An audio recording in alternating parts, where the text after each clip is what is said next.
Hello সবাইকে, আমার নতুন একটা ভিডিওতে সবাইকে ওয়েলকাম। আশা করছি সবাই বুঝতে পেরেছো থাম্বনেল দেখে যে আমি আজকে এই লং ভিডিওটাতে কি করতে চলেছি। নববর্ষের জন্য একটা ওয়াল হ্যাঙ্গিং, যেটা দেয়ালের সৌন্দর্য বৃদ্ধি করবে। এটা করার জন্য কি কি লাগবে তা একে একে দেখাচ্ছি। প্রথমেই লাগছে একটা ছোট কুলো, যেটার সাইজটা হলো 26 সেমি। তোমাদের কাছে যেটা অ্যাভেলেবেল আছে সেটা নিয়েই করতে পারো, তবে একটু ছোটোর মধ্যে করার চেষ্টা করবে। পাতার মতো গণেশটা বানানোর জন্য আমি ইউজ করেছি মোল্ডেড ক্লে। সেটার টিউটোরিয়ালটা আমি দেখাইনি, তার কারণ হলো এখনকার দিনে সবাই মোল্ডেড ক্লে দিয়ে জিনিস বানাতে পারে, শুধু তাদের প্রবলেম হয় একটু রং করতে। কুলোর ওপর এই গণেশটা করার জন্য পাতাগুলির সাইজ কী কী নিতে হবে তা আমি স্ক্রিনে মেনশন করে দিচ্ছি। রং এখানে বিভিন্ন ধরনের শেডের ইউজ করিনি।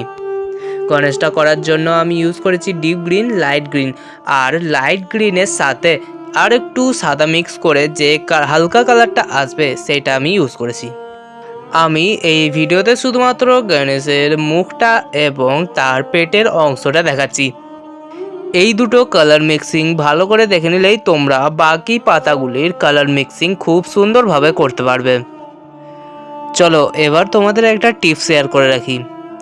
যে কোনো ক্লের জিনিসের ওপর যখন কালার মিক্সিং করবে তখন একটা জিনিস খেয়াল রাখতে হবে যে শুধুমাত্র তুলিটাকেই জলে ভিজিয়ে হালকা করে কোনো কাপড়ে পুছে নিয়ে একটু বেশি বেশি রং করে মিক্সিং করার চেষ্টা করবে। আর কালার চাপানোর পর যদি জল দিয়ে মিক্সিং করতে চাও তাহলে সেই মিক্সিংটা খুব একটা ভালো দেখাবে না, ফেড ফেড হয়ে যাবে। ক্লে দিয়ে বানানো সমস্ত অংশগুলি রং করে নেওয়ার পর ভালোভাবে হাওয়াতে বা রোদে শুকাতে দিয়ে দিয়েছি। ততক্ষণে একটি তারকে এরকমভাবে ইউ শেপের করে কুলোটার সাথে অ্যাটাচ করে নেব ক্লের মাধ্যমে, যাতে দেয়ালে টাঙানোর সময় কোনো অসুবিধা না হয়। ক্লে দিয়ে শুধুমাত্র অ্যাটাচ করে দিলেই হবে না, সেই জায়গাটা কুলোর মধ্যে সমান করে দিতে হবে। এরপর কুলোটা রং করে নেওয়ার আগে বার্জারের হোয়াইট প্রাইমার দিয়ে প্রাইম করে নিচ্ছি। এখানে আর একটা টিপস রইল যে কোনো জিনিসে প্রাইম করার নিয়ম হলো 2 থেকে 3টে কোট অবশ্যই দিতে হবে। এবার আসি রঙে। প্রথমে তো ভেবেছিলাম কুলোটা একটু আকাশি শেডের করব, কিন্তু তারপর গণেশের রঙের সাথে ম্যাচ করে দেখলাম ঠিকঠাক মানানসই হচ্ছে না। তাই লাল, হলুদ এবং কমলার মিক্সচার তৈরি করে কুলোটার একটা আউটপুট বের করেছি, যেটা গণেশের রঙের সাথে একদম ম্যাচ খেয়েছে। কুলোর রঙটা সম্পূর্ণ শুকিয়ে যাওয়ার পর ক্লে এবং আঠার মাধ্যমে গণেশের পার্টগুলো পরপর সাজিয়ে নিচ্ছি খুব ভালোভাবে। এখানে একটু 3D ইফেক্ট দেওয়ার জন্য কিছুটা ক্লে একটু বেশি নিয়েছি। এই কাজটা সম্পূর্ণ হওয়ার পর এটি একদিনের জন্য রেস্টে রেখেছিলাম। তারপর ফাঁকা অংশগুলিতে একটু আলপনা করেছি। এখানে আবার একটা টিপস, যে কোনো ধরনের আলপনা বা কলকা ডিজাইন করার জন্য একটা জিনিস খুবই খেয়াল রাখতে হবে, যেটা হচ্ছে স্ট্রোকের ওপর। যদি স্ট্রোক ঠিক থাকে তাহলে তুমি কিসের ওপর আলপনা করছো, এবড়ো খেবড়ো জায়গায় না প্লেন জায়গায়, সেটা কোনো ম্যাটার করে না।